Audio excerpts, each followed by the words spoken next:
Hey everyone, Eggman here with another video, and today we have a top 16 breakdown for Raid and Trade's Treasure Cup in Germany this past weekend. It was 512 players with 9 rounds of Swiss and a top 16 cut that we see here today. And real quick, sorry this video is a little bit late. I just got back from Level Up Expo, which I should have a bunch of One Piece content for that in the next couple of days as well, including deck lists and some gameplay I got. So there, and also if you guys haven't checked me out on Eggman events, this is where this is hosted. And if you haven't hit that like and subscribe button either, just make sure to hit those as we go. So going into this top 16 breakdown, we do see a bunch of Eustace Captain Kidd. It's 10 of the top 16, just a really big pie chart piece right there. 3 Luffys, 2 Kaidos, and a single Trafalgar Law. So we've kind of been seeing that, Eustace has been kind of creeping up as the most popular list. It's always been popular. It's always been meta for it, but man, it's never been this meta.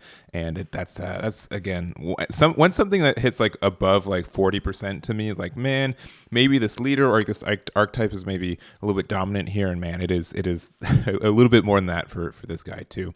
And also just like very little leader diversity too. We don't see any blue, only Luffy, no Zoros as well. I think Luffy's been slowly shown as the better leader of the two, at least for these top 16s that we've been seeing.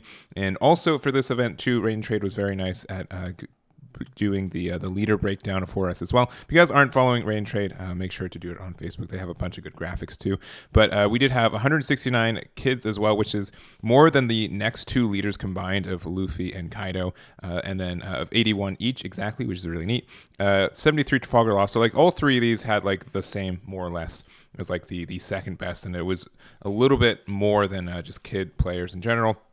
And then 48 Don Quixote do Flamingos, 44 Zoros, and then a combine of all these other lists here, which is this little tiny pie slice. But really interesting, this breakdown. We've been seeing normally for I remember Long Beach at the beginning of the month, it was kind of like split between of the Zoros, the kids, and the Kaido, and kids just really kind of taken off from there too. So we're going to go over the top placing list for each leader, and we're going to start off with the winning list.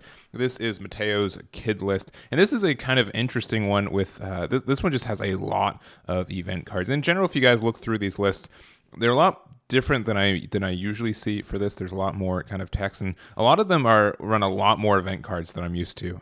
We'll kind of go to some other ones specifically, but this one we do see a lot of the common, almost every kid list that I saw. So I inputted all 10 of these individually from the graphics, where Beige, Bonnie, Killer, Cat Viper, Apu, Aizu, all of them had 4. All of this 100%, all of them are running 4. At least 2 Basil Hawkins, at least 2 of the 8 drops, if not more. At least 2 of the Law, at least 3 of the Okikus. Like those are kind of like the standards for a lot of these lists. A lot of these do this. And then 3 to 4 Momos. 1 I don't think had Momo at all, which is really interesting. But yeah, just the event cards. 3 Paradise Waterfalls, 1 Punk Gibson, and a Straw Sword. And if you look through some of these other lists too, you'll see again like a lot of, like, I think some players were running like 2 Straw Swords. I saw one that was like a 3-2-2 split, something really outrageous like that. So it's interesting to see just all the kind of diversity for these lists compared to when I've been looking at a lot of these North American events. They're almost centralized to like they're like 48 cards the same. So there's some differences there, which is really interesting. Don't have a lot more to say. I do like X Drake. I think it could be bumped up to 2. No Killers. I think 3-drop Killer was pretty common for most other lists as well, but not in this first place list. And for the Trafalgar Law, which this is chunky, especially when you're running the 7-drop as well, but this can get a lot of value too, so you do have to watch out for that, and it's just very, very interesting. So I don't have much to say about Kid. It's been pretty dominant for this entire month. We've kind of pretty much seen how it's been doing, but I do implore you to look at the other list to see just kind of all the event-heavy cards a lot of these played. So congrats to Matteo for their finish there.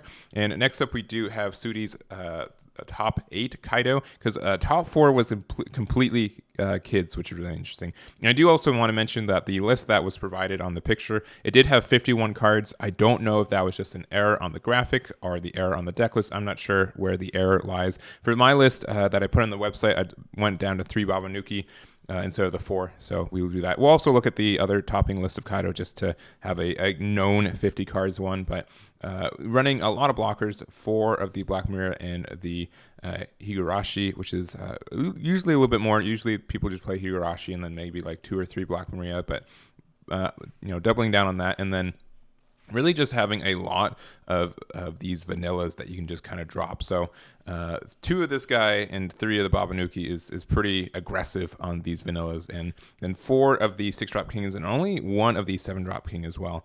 But if you look at through this entire this deck, that there's a lot of counter power. There's a lot of native counter power compared to kind of what we are used to for seeing these Kaido lists. A lot of them are just kind of bulky. We see like Thunder Bagwas and other counters, but they're not even like, they're running 3 Blast Breath, which is like low for the deck, right? Like normally when I build this deck, it's an automatic 4 of, but seeing only 3 is very, very interesting there.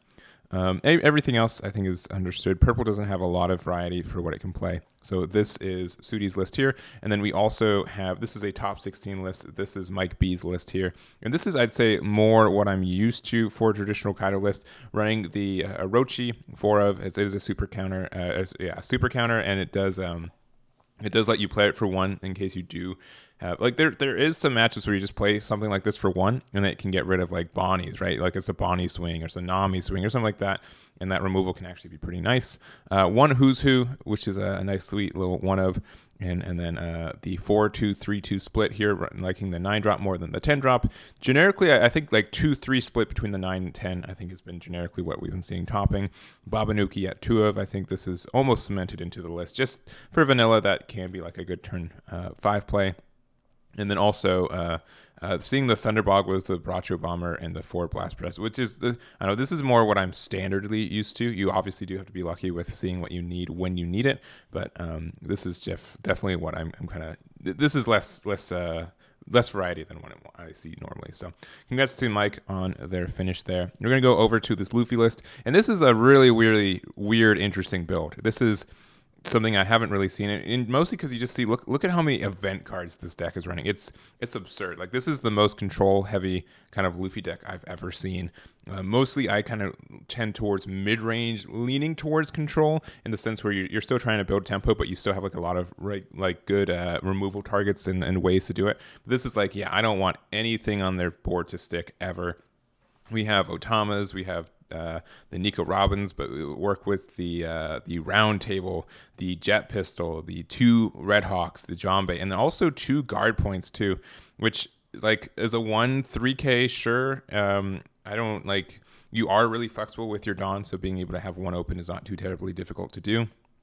But just being able to really try to capitalize on like using your removal to make it so that they have to spend a lot of Dawn and we spend less Dawn, and we do get like a 1 free Dawn every turn to kind of capitalize on it. And then we just kind of try to play probably a big boy like a Ben Beckman or a Shanks, and then use that to try to end the game and just get some pokes. So really interesting build. I haven't seen one, again, this aggressively event based, and it got the highest placing of the event too with top 8 for it. So big congrats to David on this. A really interesting list. I might have to try it out. It seems really weird. I'm really surprised that this did as well as it did, but not like bad surprise. Is more like a cool surprise. So again, congrats to David. And the last list that we're going to go over today is Justin's Trafalgar Law, and this is, I think Trafalgar Law is slowly trying to centralize towards some familiar faces and cards.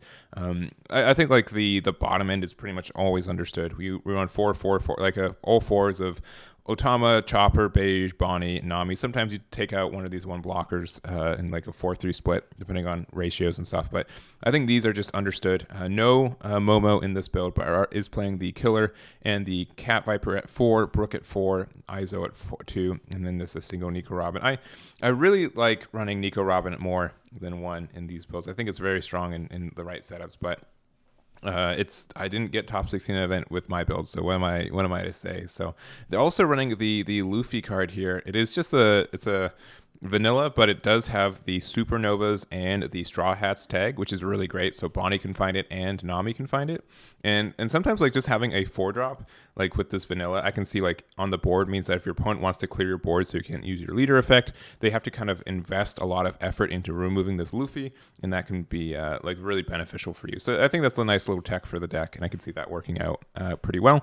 And then 5 of the Trafalgar Law, 5 of the Luffy, and then 3 of the Star Deck one, which also you just have to choose a Supernovas or Heart Pirates, and then it can be this Luffy too. So I can also see some kind of surprise mechanics where, like, you swing big with this Luffy, you use your leader effect to bounce into the Trafalgar Law on something else, and then you get to restand your Luffy and swing with it again. So obviously this 5-drop is the better target for it because you can get around blockers, but this is still a pretty good one, and it has a counter, so that's nice, and it's very searchable, and just kind of everything else with that. So I like this kind of tech, and no doubt I would imagine this deck caught a lot of people by surprise that they were just simply dead by not playing around this 5-drop here. So, and it's a 1K counter too, so you're never like super dead playing it either. So like the build, I think it has like that nice little tech there, and just congrats to Justin on their finish. But that is going to be it for us. Again, make sure to check out Eggman Events for all of the deck lists, not only for this event, for past ones and future ones as we get them.